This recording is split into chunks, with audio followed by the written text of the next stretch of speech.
3 padişahlık. Zaman halkıgan muşavir. 32. bab. Hakonning nomi bilan baglarga farmon tushirish. Dianveyning ko'pchilik bilan yuz ko'rishgan vaqti Fuyang baliqning oldida Lübu bilan tang kelishib qolgan chog' bo'lib, shunga uning chirikchi baglikka tayinlanganligiga hech kim hech nima deyolmadi. Shuchu bo'lsa, Dianmoning planiga moslashib, Bashtuman odam saqlayotgan Ronanni asolda elib, Yujuning darvozasini echib, Sovsovning Yingchuanni elishiga vositalik yordam qilg'achqa, otliq lashkarlar Kahbegiligiga tayinlanishimi eshib ketganlik bo'lmaydi. Biroq Zhao Yunning hech qanday ajr to'pisi bo'lmag'achqa, lashkari qo'shindagi belgilama bo'yicha 105 bo'lishimi cho'ng ish edi. Biroq Dianmoning yuzini qilmasimi bo'lmaydi. Shunga Sovsov besimga qaramay, uningga lashkar beshilik mansibini berdi. Buyuk xanning lashkari mansab qoidasi bo'yicha 5-5, 15, 105, top 5, sab 5, lashkar 5, Kahbegi, Chirikchi bagdan keyin ondan sang'un bo'ladi. Zhao Yunga nisbatan u qo'shinga qatnashgandan buyanqi eng yuqori mansibi 105 bo'lib, uni lashkar beshilikka tayinlash 3 daraja yuqori o'ringa qo'yganlik edi. Shunga u Dianmodan cheksiz minnatdor edi. Shug'inisi Sovsov toza rozi emas edi. Bu chog'da Zhao Yun Dian bargohidagilarni mashqqa seriyotdi. Aniqroq aytganda, Dian bargohidagilarning bir qismi bo'lib 200 cha odam edi. Dianmoning talabiga binoan Zhao Yun haqiqatan bu 200 necha odamni oq otliq pidokorlarning mashq usuli bo'yicha ko'ngil qo'yib tarbiyalayotdi. Lekin oq otliq pidokorlar odatdagi otliq lashkarlar bo'lmasdan, o'q yochi otliq lashkarlar bo'lg'achqa, otliq lashkarlarning ot minish, o'qya etish mahoratiga bo'lgan talab nihoyat yuqori edi. Dian bargohidan 200 necha lashkarni tanlab chiqishimi osonga to'xtamagan edi. Dianli bilan Shuchu bu jihatda yangi yochilardan bo'lg'achqa, yuvoshlik bilan Zhao Yunning o'rinlashtirishiga bo'ysunishga majbur bo'ldi. U mashq maydonida enikini ushlab mundoq dedi: "So'ling burun, Gongsun zanga xizmat qildi-ka. Gongsun Boguining Yojoda muqim turib, texe Yanshao bilan tang turalishi oq otliq pidokorlarga tayanganligidan bo'lgan. Ziji, Zilongning oq otliq pidokorlarni mashqlantirish usuliga qiziqib qolgan o'xshamamsiz?" Bu bir tarafi. Biroq muhimi bu emas. Ha? Undaqda asosli sababi-chi? Dedi Sovsov Dianmoga qarab. Pasibanim aslida bormi ekan? Burun o'zlari Shujuga yurish qilgan chaqda hech qanday odam to'sishga petinolmaydi. To'sqanlar o'ltiriladi degan edim. Dedi Dianmo qo'lini qovushtirib, ko'zlarini Zhao Yundan uzmagan holda. Bir chetda turgan Sovsov tushunolmay qoldi. Dianmo bo'lsa gapini davomlashtirdi. Hozirgi zamonda bir odam bor. Birli yorliq tushirsa, pasibanim nagili qo'shin tassila, yo'lliq bo'ladi. Haqqan. Sovsovning ko'z oldi bir-birli yo'rib, ixtiyorsiz holda javob qaytardi. Gapning rostini qilganda, Haqqan yorliq tushirib, uni Shujuga hujum qilishga buyursa, dunyoda hech kim to'sishga petinolmaydi. Chunki bu xonning amriga qarshi chiqqanlik, isyon ko'tirganlik bo'ladi. Gerçi hozir buyuk xanning zeminida to'polonchilar bosh ko'tarib, har qaysi baglar bo'linmachilik qilayotgan bo'lsa-mu, lekin hammasi xanni yo'lash nomi bilan ish qilg'achqa, hech qaysisi oshkora qarshi chiqishga petinolmaydi. Dal shundoq. Agar pasibanimiz Haqqonni elib kelsalar, u chaqda Haqqonning nomidan elga yorliq tushira oladilar. Haqqonning nomi bilan elga yorliq tushirish.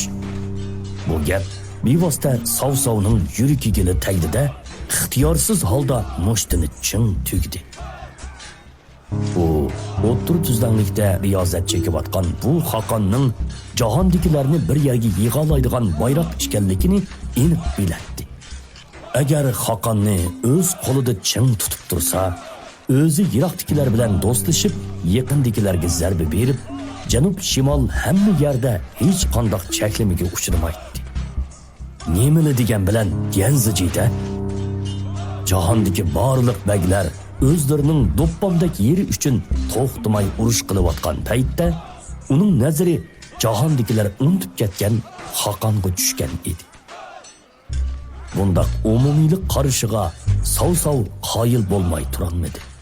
Lekin masala Zici, bilamsizki, Xoqon Loyangda turibdi. Loyangni bo'lsa, Lijo bilan Go'si qo'g'dab turibdi. Bu ishkaylanmi Liboga o'xshash Dongjoning bir qism odamlarini qabul qilgan jangovarligini bosh chaqlashga bo'lmaydi. Bo'libmi Lijoning qismlari. Uning qo'lida 3000 kishilik uchar iyi qo'shini bor. Xoqon garchi e'tiborlik bo'lsa-mu, lekin Loyangning mudofaasi kuchli. Yana baliqni qo'g'daydigan o'stan bo'lib, qo'limizdagi bunchilik lashkarning hammasini boshlab bo'lsakmi, o'zining o'limga tutib berganlik bo'lmamdi. Shunga pasibanim o'zlari mendan so'ragan chaqda sizga faqat texnicha o'rinlashtirayotganimni aytgan. Shu chaqda Loyang baliqni qandoq ilishni o'ylashayotgan edi. Bu gapni anglagandan keyin Savsovning ko'zlari chaqnab, Dianmoga tikilgunicha egri besiqlik bilan shundoq dedi. Bu gapingizga qaraganda biror plan tuzib bo'lgani o'xshamamsiz. Loyangdan Xoqonni ilib ketish yo'lbosning tishini tortgandek bir ish edi. Lekin o'zi uchun tadbir ko'rsatayotgan odam Dianmo bo'lg'ashqa Savsov boshqalarning qilolishiga ishonmasa-mu, lekin Dianzijining qilolishiga ishonadi. Lekin Dianmo beshini chayqab mundoq dedi. Pasibanim, meni bak cho'nchaqlab ketibdilar. Mening amalim yo'q. Bu Savsovning ko'zlari xiralashdi. Meni ahmoq qilib etibdi-da. Savsovning qaqshishini kutmayla, Dianmo kulgunicha mundoq dedi. Men qilolmayman. Ammo biraylan qilalaydi. Kim? Pasibanimizning yangi lashkar beshi. Dedi Dianmo Jowyunga qarab tomushqini uzardi. Zilong, Savsov Jowyunga qarab o'zini tutolmagan holda beshini qashladi. Bu acaba o Lübudunmu Baturmudu? O'zi yolg'iz Loyang baliqning qovuqini ochalamdigandir.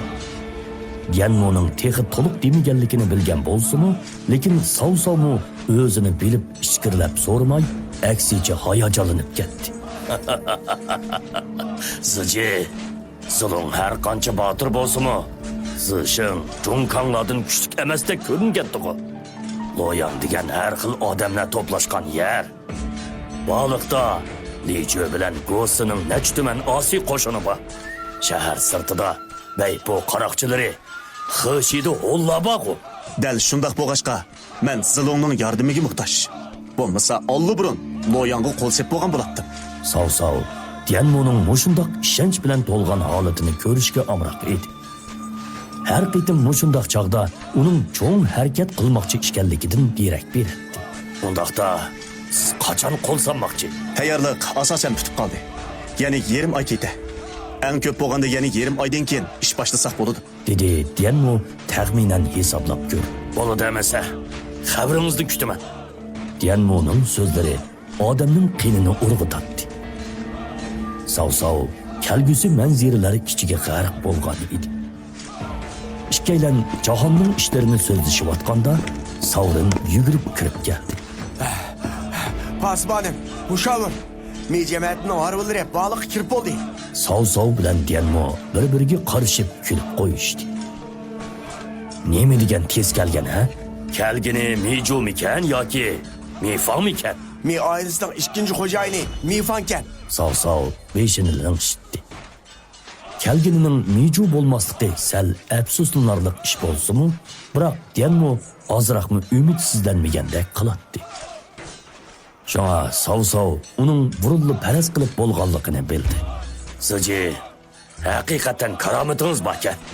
Me jamoatidagilarni Foyangga akaldingiz. Qadaq, ularni qandoqroq chekib boqmoqchi bo'lyapsiz? Bu ishni yana o'ylanib baxmasam bo'lmaydi. Bu qitim me jamoatidagilarni Foyangga akilishdagi birinchi maqsad me jamoatining savdo yo'lini echish edi. Ikkinchi maqsad bo'lsa Mi jamiyatining Lyubi bilan birlashishini to'sish uchun edi.